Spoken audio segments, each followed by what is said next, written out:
સુરતના ડિંડોલીમાં એક જ સોસાયટીમાં 3 મકાનોમાં તસ્કરોએ હાથફેરો કર્યો હતો. મોબાઈલ, રોકડ રકમ અને સોનાના દાગીનાની ચોરી કરી હતી. આ મામલે પોલીસે તપાસ શરૂ કરી છે.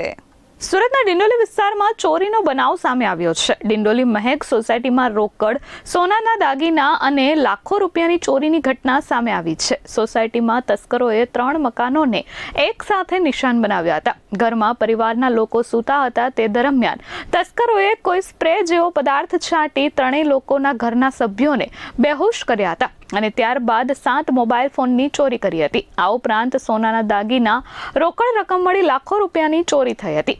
આ મામલે તાત્કાલિક જ પોલીસે ગુનો નોંધી તપાસ શરૂ કરી છે. જી, મારું નામ વિકાસભાઈ છે.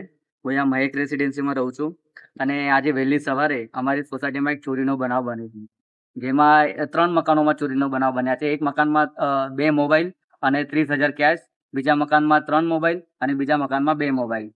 અમારા સોસાયટીમાં અવારનવાર આવા બનાવો બનતા હોય છે. અગાઉ પણ બાઇક ચોરીના બનાવો 4 થી 5 વખત બનાવ બની ચૂક્યા છે અને એ બનાવ બાબતે અમારે ડિંડોલી પોલીસ સ્ટેશનમાં અવારનવાર લેખિત અને મૌખિક ફરિયાદ આપેલી, પરંતુ ડિંડોલી પોલીસ કોઈ આ બાબતે ધ્યાન આપતી નથી અને ગંભીરતાથી લેતી નથી.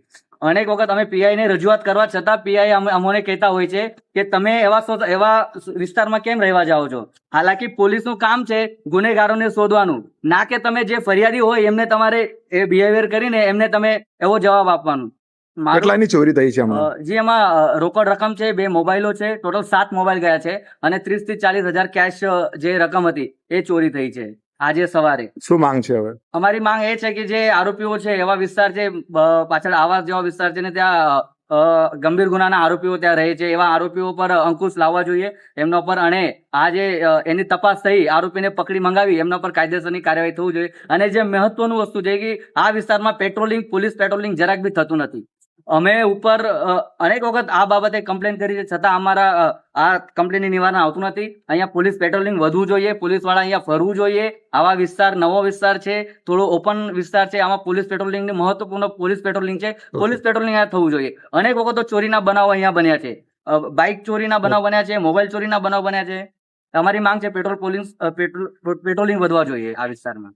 Bureau report S24 news, Surat.